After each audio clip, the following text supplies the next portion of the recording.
It was the beginning of the first millennium BC. In the Indian subcontinent, great philosophic ideas which were to last forever were being crystallized.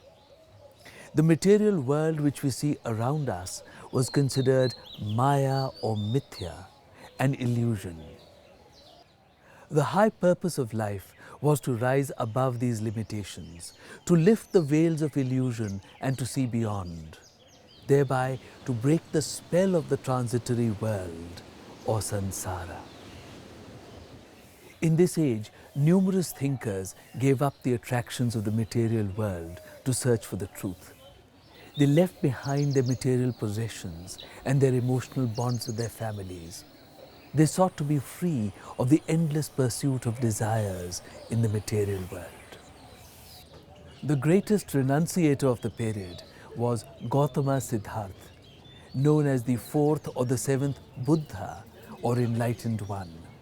Millions of his followers continue till today as one of the greatest religions of the world, Buddhism.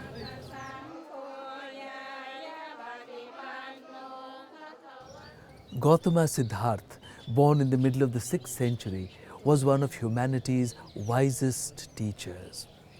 He was the son of Sudhodana, the ruler of the Shakya clan. Sudhodana ruled from Kapilavastu, which is in present-day Uttar Pradesh state.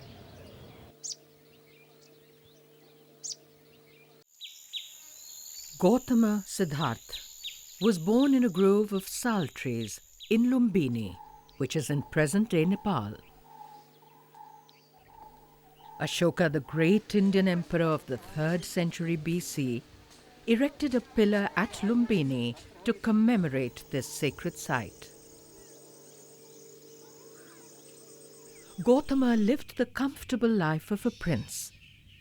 However, at the age of 29, his life took a different turn.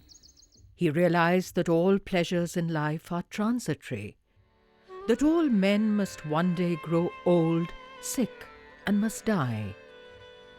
He renounced his princely life and gave up his beloved family and home.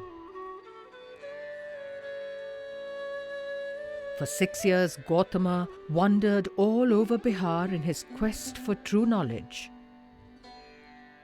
He looked for teachers who may be able to show him the path of release from samsara, the endless cycle of life and death in the illusory world. None were able to satisfy him. In the village of Uruvela, next to the Niranjana river, Gautama sat under a peepal tree to meditate. For days he sat in meditation. He was determined to find the truth. Mara and his armies attacked him from time to time. These are the personifications of our doubts, our confusions, and our desires. However, he was unshaken in his meditation. He had resolved to escape the pains and confusions of the material world. It was a full moon night. Gautama sat under the peepal tree and continued his quest. Finally, his mind dispelled all the darkness of confusion. He had fully realized the truth of the cause of suffering in the world. He had seen the paths towards happiness. After 6 years of struggle, Gautama attained his goal. He had become a Buddha, one who had gained Bodhi, the knowledge of the truth. One man's glorious journey in search of enlightenment was successfully completed. In this, there was the beginning of a great journey for mankind. Gautama Buddha had resolved to preach what he had realized. At a deer park at Sarnath near Varanasi, the Buddha delivered his first sermon. This event is known as the Dharma Chakra Pravartan, or the setting into motion of the wheel of law. The Dhammek Stupa is said to stand at the exact place where the Buddha first preached in the deer park.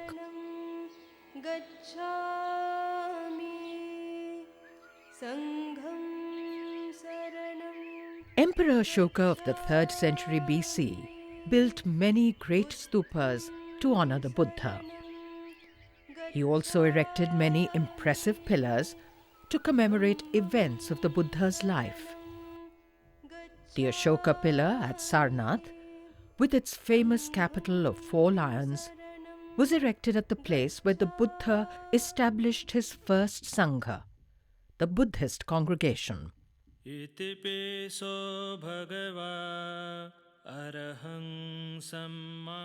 Buddha frequently visited Rajgir, the capital of the kingdom of Magadha. He spent many monsoons preaching here. After he passed away, the first Buddhist council was convened at this site. Modern-day Rajgir preserves the remains of this ancient past.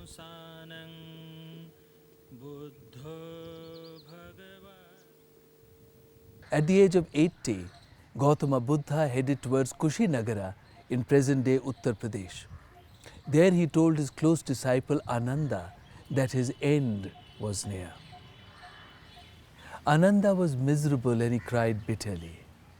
The Buddha told him not to grieve the loss of his master's transitory self. He said, Dharma is your refuge. Buddham saranam gacchami. At Kushinagara, Gautama Buddha attained Parinirvana, the final escape from the illusions of the material world. His followers divided his mortal relics and enshrined them in the heart of mud stupas which were made. Thus began a tradition which spread to many countries and continues till today. Later stupas house the remains of other great teachers, their personal belongings, and also Buddhist texts. Thousands of stupas were made in the Buddhist tradition over the centuries. The stupa was a profound representation of the liberation from the bindings of the material world.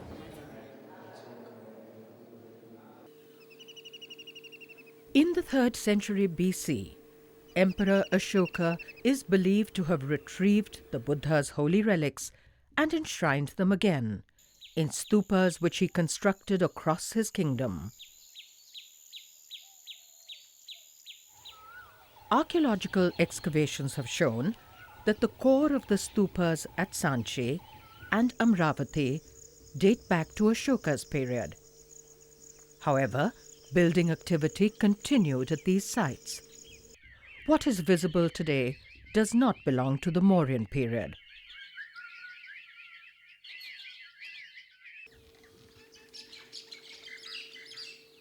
The rule of the Mauryas was followed by that of the Shunga dynasty in the 2nd and 1st centuries BC. The Shungas worshipped Hindu deities and were benevolent to the Buddhist Sangha.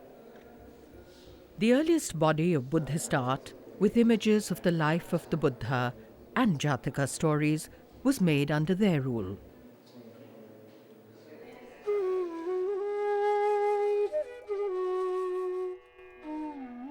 The greatest surviving Buddhist stupa of the BC period is on top of a hill at Sanchi in central India. It is likely that it would have enshrined the relics of the Buddha.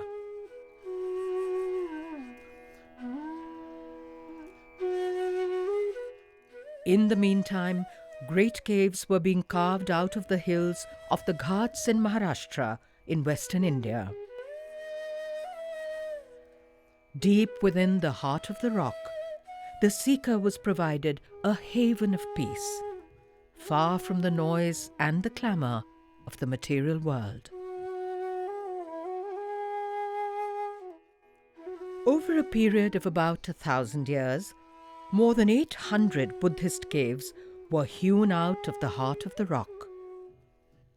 The first phase of prolific excavation was from the 2nd century BC till the 3rd century AD.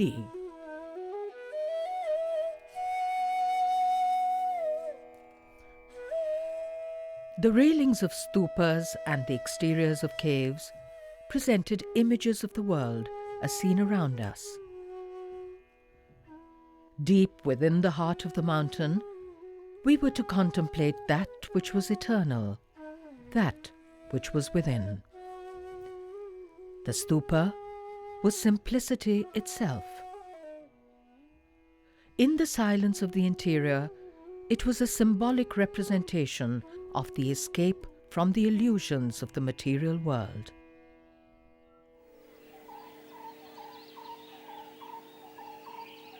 The fertile valley of the Krishna River was the cradle of civilization in the eastern Deccan. This area became one of the greatest centers of Buddhism, and over 140 early Buddhist sites have been found in this region. Indeed, this river valley is a vast land of stupas and Buddhist caves. India has had an incredible history. For almost 2,000 years of known ancient history, there was no focus on individual persons, not even kings. It was the eternal truths, beyond the passing illusions of Maya or Mithya, which were the subject of Indian literature and art. In ancient India, homes and even palaces were made out of perishable materials like wood. It is only that which was made in the service of the eternal, which was made out of everlasting rock.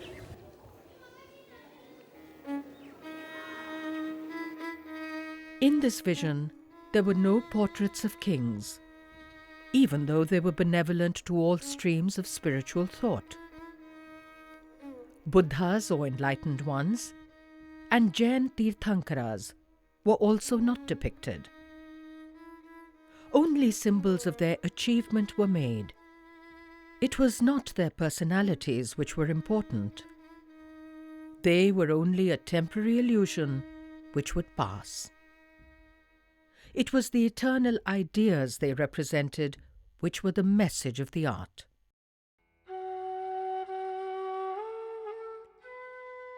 The Kushana rulers who had come from Central Asia brought another outlook with them. In the 1st and 2nd centuries AD, they were the first kings in India to have portraits made of themselves. Near Mathura, as well as at their other capital at Peshawar, they built royal shrines with images of themselves. The cult of the worship of kings did not last beyond the rule of the Kushanas. However, in this period, a new focus came on the depiction of personalities in art. Images of Buddhas and Bodhisattvas, Jain Tirthankaras, Shiva, Vishnu, Kartikeya, and other Hindu deities were created.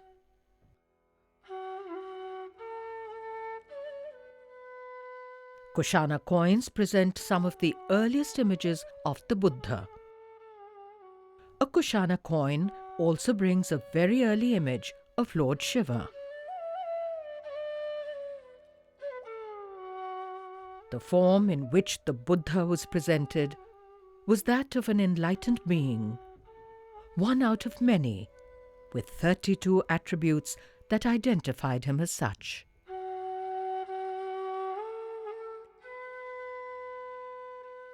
From the 1st century onwards, the portrayal of deities had become central to Indic art. These deities were the personifications of qualities. By meditating upon them, we awaken the best which is within us. By meditating upon the Buddha, we hope to awaken the Bodhi, or true knowledge, within us.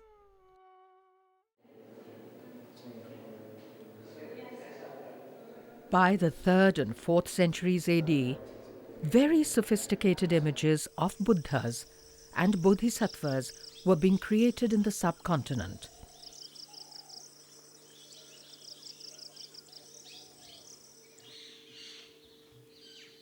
By the 5th century, sublime deities came to be made in central and northern India. Though they were in human form, their purpose was to move us through their grace and beauty to transcend the world of forms, to leave behind our attachments and desires. The noble aim for the artist was to create the human form which rose above itself. It was not the human being who was caught in the web of the material world. It was an embodiment of that which was eternal, that which was still, undisturbed by turmoil and cravings.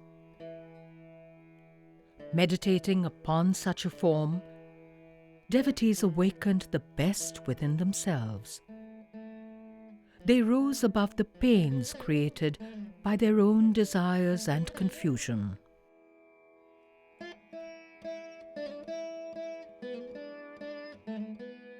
In this period, the form was created to express that which is the spiritual state of the Buddha, one who has left behind the turbulence of the material world. Behind lowered eyelids, the look is within.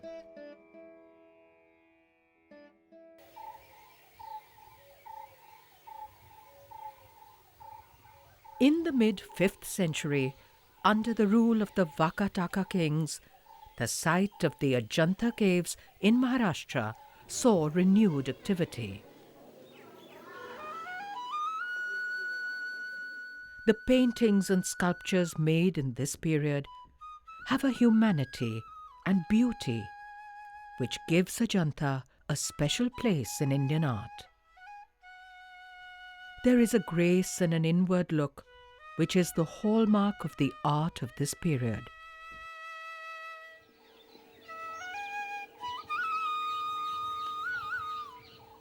The Buddhist caves at Ellora in Maharashtra were made in the 7th century.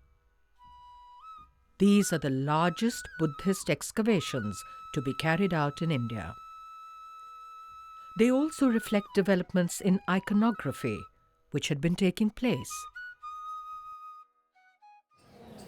In early Buddhism, the responsibility of salvation lay entirely upon the individual and his own efforts to discipline himself. In time, compassionate beings or bodhisattvas were conceived. They delayed their own salvation to help all beings on the path.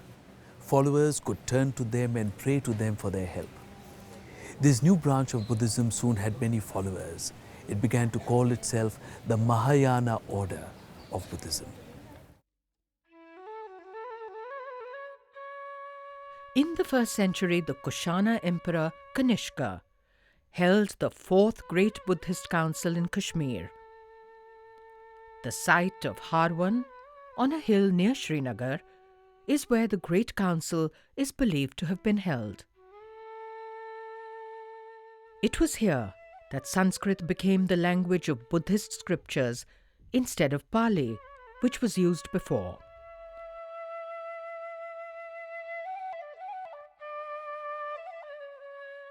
In the 4th century, in the Buddhist centers of Kashmir, the Yogacarya school of thought was developed.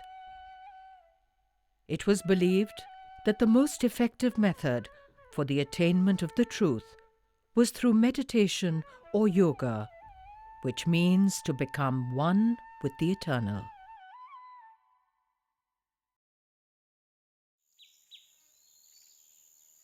In the 8th century, in Kashmir, King Lalitaditya's capital, Parihaspura, was one of the great centers of Buddhism in the world. Magnificent stupas were built here by the king and by Chankuna, his Tocharian minister.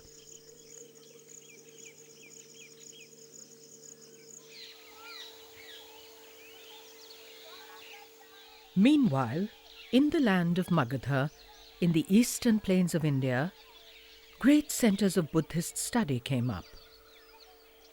These had the bountiful support of Buddhist and Hindu kings of the region, and they developed into vast monastic universities.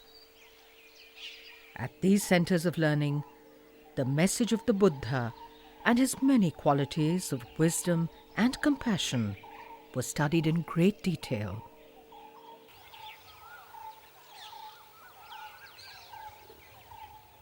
Three of the best-known Buddhist universities, Nalanda, Vikramshila and Odantapuri, were in eastern India in the region of present-day Bihar. In fact, Bihar derives its name from the many viharas that flourished here. The greatest of these monastic centers was at Nalanda. It was a hub of learning where pilgrims and scholars came from all corners of Asia. At these great universities, the many qualities of Buddhahood within each of us and the steps on the path to enlightenment came to be studied in detail. The qualities which move us towards a realization of the truth were presented in a manner which left no room for ambiguity or doubt. This was Vajrayana Buddhism, the vehicle of the thunderbolt, whose logic was as clear and as striking as a clap of thunder. It was also as indestructible as a diamond.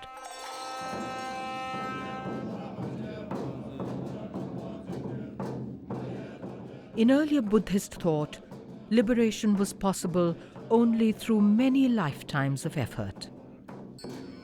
The Vajrayana offered the possibility of nirvana within a single lifetime. At the heart of this system was the teacher-initiate relationship, where the seeker was guided by his teacher. Complex rituals, mantras or chants, and mudras or hand movements of Vajrayana Buddhism were codified in the form of tantras. Tantra literally means to carry on knowledge.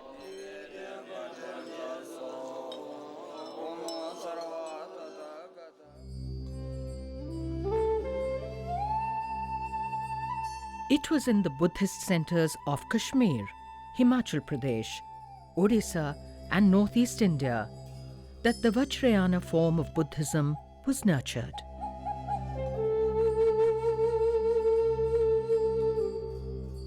Since early times, the kings of the Tibetan plateau turned with a great eagerness and zeal to India to imbibe the sacred faith of Buddhism.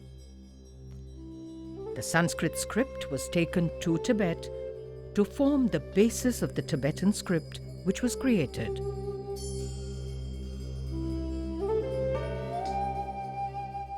In the 8th century, Shantarakshita from Nalanda University laid the foundations of a monastic order in Tibet.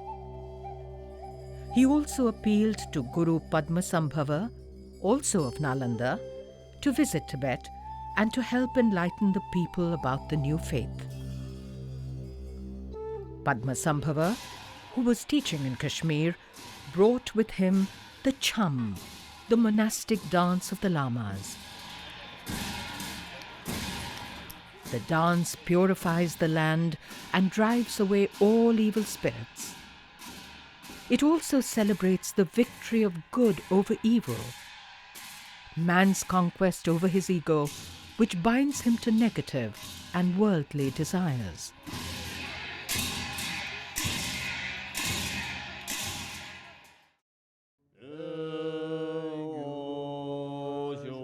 The period of Guru Padmasambhava is known as the first great diffusion of Buddhism in the Indian Himalayas and Tibet.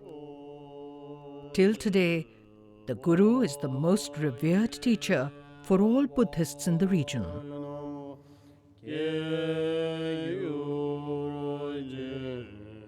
In the 10th century, King Yeshe-O came to the throne of Guge, which included Ladakh, Lahaul-Spiti, Kinnaur and western Tibet. By then, Buddhism had declined in the region. What troubled the king most was that even the little practice of the faith which continued was incorrect and full of local magical rites.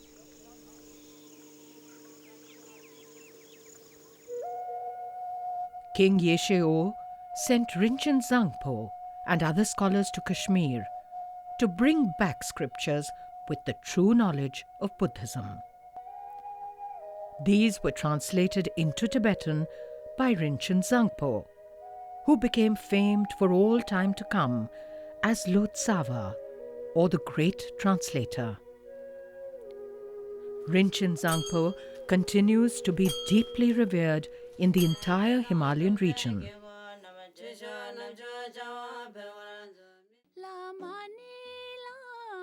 King Yeshao and his successors made a chain of 108 monasteries across Guge. These were painted and sculpted by artists who were brought from Kashmir. This period is known as the Second Great Diffusion of Buddhism in the Himalayas. These monasteries became the foundations of the Buddhist culture and art, which continues till today.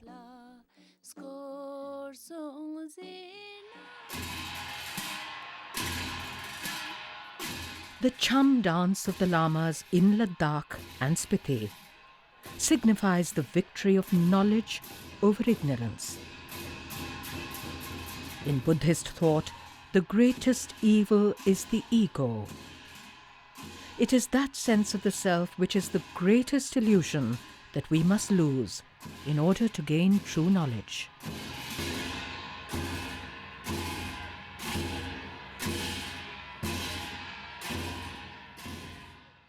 All humans are aware of the pain of life in this world.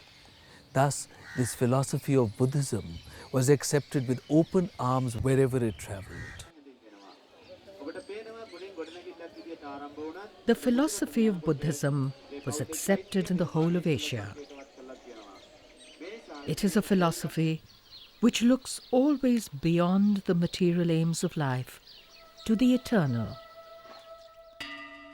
Early Theravada Buddhism travelled in the 3rd century BC to Sri Lanka and then to Thailand, Laos, and other countries of Southeast Asia. In the 1st millennium AD, Mahayana and Vajrayana Buddhism spread to China, Tibet, Indonesia, Vietnam, Myanmar, and finally to Korea and Japan. This great culture of compassion shaped the vision of the continent. It is a culture of gentleness and peace, which continues till today.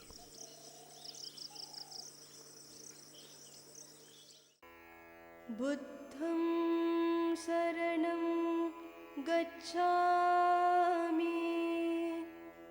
dhammam saranam gacchami, sangham saranam gacchami, buddham saranam gacchami, dhammam saranam gacchami, sangham saranam